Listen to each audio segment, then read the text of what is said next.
Bonjour. Donc, comme Manuel vous l'a dit, effectivement, avec les 3 musées qui forment ce projet ambitieux de Plateforme 10, rapidement la question du numérique et de l'innovation numérique est arrivée. Donc, effectivement, alors que chacun peut constater que les technologies numériques se diffusent massivement dans la société, dans l'espace public et dans la vie privée, elles deviennent aussi de plus en plus tangibles et multiformes. Donc elles offrent des opportunités et des expériences nouvelles, on vient d'en entendre quelques-unes, pour les musées comme pour les publics, que ce soit dans les espaces d'exposition ou dans les outils de médiation. Donc l'expérience sensible n'est pour autant pas exclue de ces nouveaux modes de dialogue, et c'est vrai que c'est un élément qui, dans les musées, est extrêmement important. Hein. On voit chez beaucoup de collègues, et chez nous également, hein, toujours l'angoisse de voir disparaître les originaux au profit de l'expérience, et donc c'est un équilibre à trouver entre les deux. Donc, parmi tout un ensemble de préoccupations naturelles liées à leur déménagement, les 3 musées de Plateforme 10 sont à cœur de s'interroger sur les rôles que pourrait justement jouer l'innovation numérique dans les futurs musées. Mais rapidement, peut-être pour ceux qui ne savent pas, qu'est-ce que Plateforme 10 ? Donc, la réunion du musée cantonal des Beaux-Arts, le MCBA, du musée de l'Élysée et du MUDAC, complété par la présence des fondations Tom Spoli et Félix Vallotton, formera Plateforme 10, un nouveau quartier des arts situé à côté de la gare de Lausanne, une véritable plateforme culturelle dont l'objectif est de dépasser les disciplines propres à chacune des institutions présentes, afin de créer une émulation, un esprit du lieu fort et un pouvoir attractif important. Ce projet ambitieux est soutenu par le canton de Vaud, la ville de Lausanne et les chemins de fer suisses, les CFF, mais aussi grâce à des acteurs de la société civile, des fondations, des entreprises ou même des particuliers. Donc vous avez un petit résumé ici un peu de tous les partenaires du projet global. Plateforme 10 a déjà commencé à se concrétiser. En effet, le futur édifice qui abritera le MCBA, conçu par le bureau d'architecture de l'italien Fabrizio Barozzi et de l'espagnol Alberto Vega, est en construction depuis octobre 2016 et ouvrira ses portes en 2019. Pour certains, vous l'avez peut-être déjà vu, hein, puisque le gros œuvre est déjà terminé à la gare de Lausanne. Le projet de bâtiment, alors voilà quelques images un peu du futur bâtiment du musée des Beaux-Arts. Le projet de bâtiment qui abritera quant à lui le MUDAC et le musée de l'Élysée, élaboré par les architectes portugais Manuel et Francisco Aires Mateus, ont été retenus par un jury unanime en octobre 2015 et le projet devrait donc débuter début 2018. La réflexion que nous menons actuellement autour de la question numérique est née d'un premier projet initial, initié notamment par le musée de l'Élysée et soutenu par Engagement Migros. Il s'agissait d'un projet de numérisation des collections à très haute définition à l'aide d'une nouvelle technologie mise au point par une jeune start-up de l'EPFL, Artmin. Très vite, le musée de l'Élysée, saisissant l'importance d'une réflexion sur cette technologie et son intégration au sein de la pratique muséale, a invité le musée cantonal des Beaux-Arts et le MUDAC à rejoindre le projet désormais intégré sous l'égide de Plateforme 10. Cette expérience a été passionnante, chacune des parties, musée et développeurs Artmin, devant apprendre de l'autre afin d'aboutir à un résultat satisfaisant pour tous. Effectivement, c'est un premier projet de collaboration effectivement, entre programmeurs, techniciens et en même temps gens de musée conservateurs. Artmin est donc né dans le laboratoire de communication audiovisuelle de l'EPFL, dirigé par le président Martin Vetterli. La start-up a dès son origine pour ambition de devenir une plateforme de référence de la numérisation des œuvres d'art. Leur technologie permet de créer des images qu'ils appellent 5D, car elles représentent selon eux non seulement la profondeur en 3 dimensions, mais elles offrent aussi une vision en perspective et la possibilité de varier l'angle de la lumière. Cela grâce à près de 15 000 prises de vue photographiques de très haute résolution, réalisées sous de multiples angles. Les prises de vue sont alors introduites dans un algorithme de calcul, puis les informations sont traitées pour permettre d'obtenir une vue tridimensionnelle de l'objet. Je vous invite à consulter notamment le site de Artmin pour avoir déjà quelques expériences de navigation que vous pouvez expérimenter par vous-même. Cette première incursion, tout comme l'inscription du projet Plateforme 10 dans un contexte géographique dans lequel l'innovation et la recherche sont des acteurs majeurs, nous a naturellement conduit à nous interroger sur la possibilité d'utiliser d'autres technologies, mais surtout de réfléchir de quelle manière les intégrer dans les futurs parcours muséographiques et à quelle fin. Plusieurs éléments conduisent à envisager l'usage des nouvelles technologies numériques comme étant importants, voire nécessaires.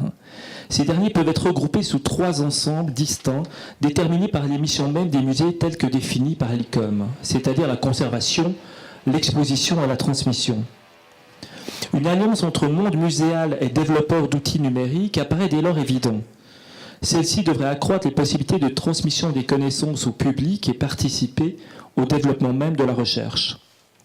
Cette réflexion nous a ainsi naturellement conduit à imaginer le colloque qui se déroulera le printemps prochain, du 26 au 28 avril, destiné justement à réfléchir sur l'introduction de l'innovation numérique dans les musées. Il abordera l'ensemble des implications que l'innovation numérique peut englober afin d'évaluer les rôles qu'elle sera appelée à jouer au sein des futurs 3 musées. C'est donc une vision prospective qui est envisagée pour cette rencontre, qui devrait nous aider à répondre à la question générale de savoir comment envisager innovation et développement à travers les outils numériques au musée et comment gérer ce changement.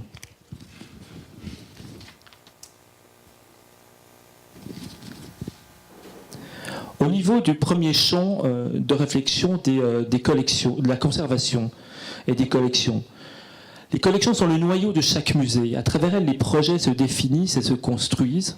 Cependant, un grand nombre d'œuvres restent le plus souvent invisibles au public. On a vu ainsi plusieurs projets architecturaux récents essayant de concevoir de nouveaux dépôts pouvant fonctionner comme des salles d'exposition permanentes. On peut citer par exemple le nouveau Schau dépôt du musée Vitra à Walheim-Rhein, construit par le bureau Herzog de Meuron. Donc vous avez une vue de la réserve intérieure ici. Ou encore le musée du Quai Branly de Jean Nouvel à Paris, qui a essayé lui aussi de mettre en valeur ces dépôts comme étant un certain type de muséographie à proprement parler. L'informatisation généralisée des collections peut être, elle aussi, la source de la création d'une visibilité des objets absents physiquement. Facilitant les inventaires, les recollements, tout en étant une aide cruciale à la conservation, la digitalisation des collections peut être en effet à la base d'initiatives aussi diverses que la diffusion online des collections ou la coopération entre institutions.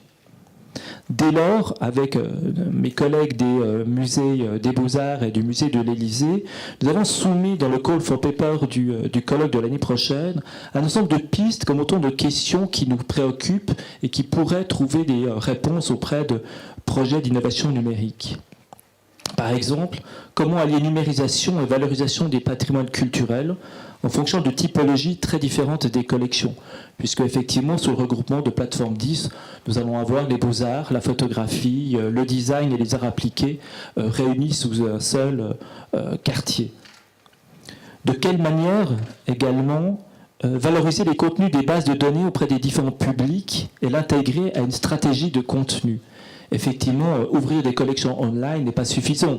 Il faut aussi qu'elles puissent raconter quelque chose, que le visiteur ou la personne qui va cliquer puisse obtenir une information ou un contenu surgir.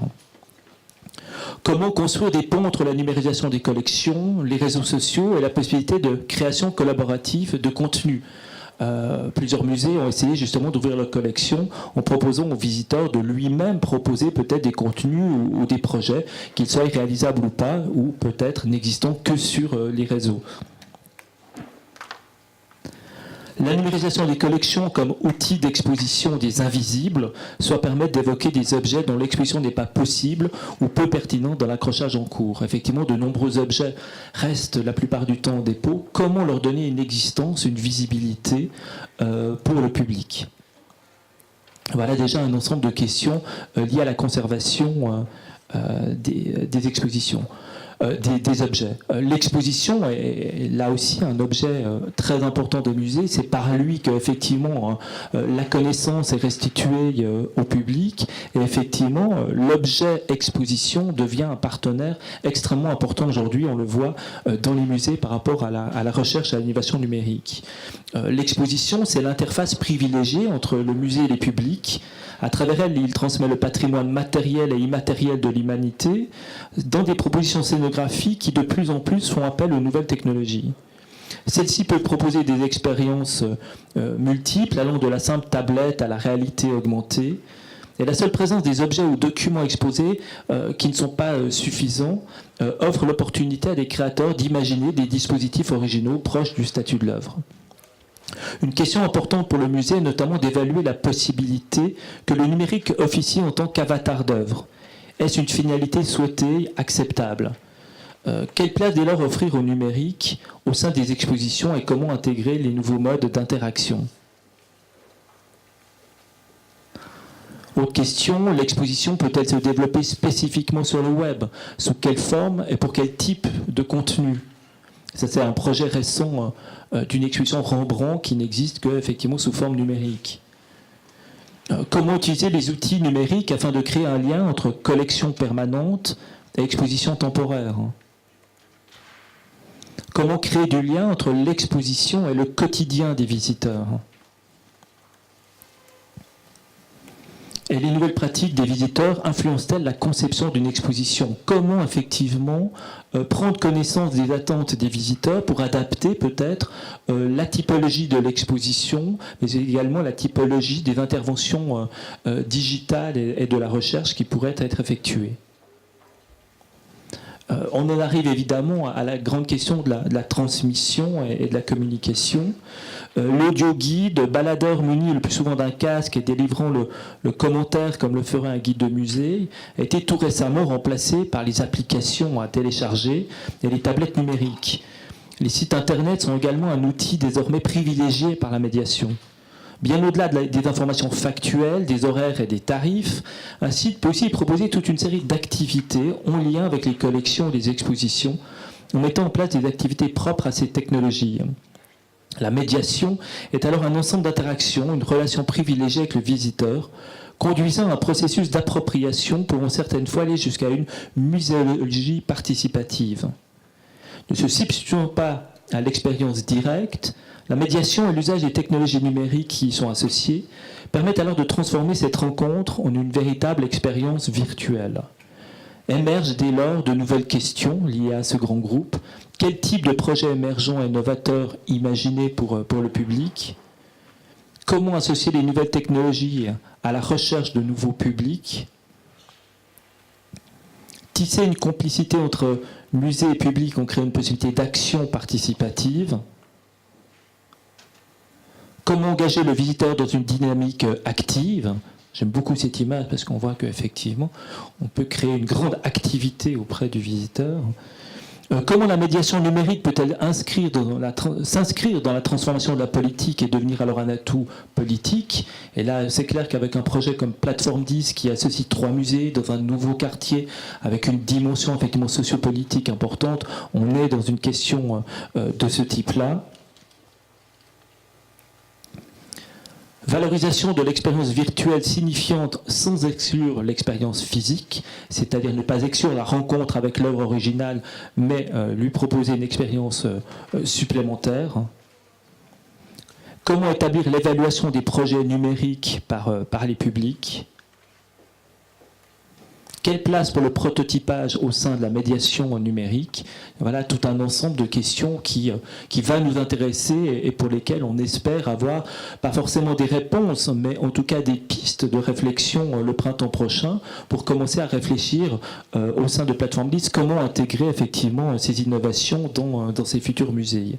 Donc toutes ces réflexions vont, nous l'espérons, nous orienter vers des solutions adaptées à nos musées respectifs, en nous permettant à travers l'analyse de nos publics et de nos modes d'exposition de dessiner le musée innovant de demain.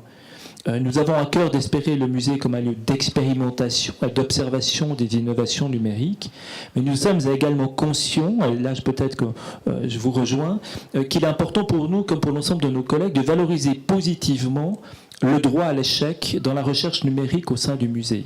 Il faut essayer, et c'est en essayant qu'on va peut-être se tromper, mais peut-être aussi trouver des solutions ou des alternatives.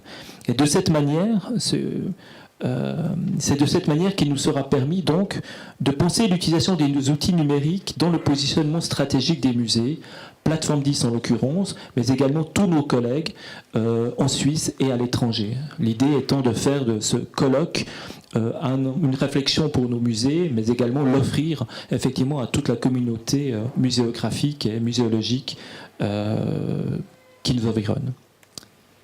Merci beaucoup.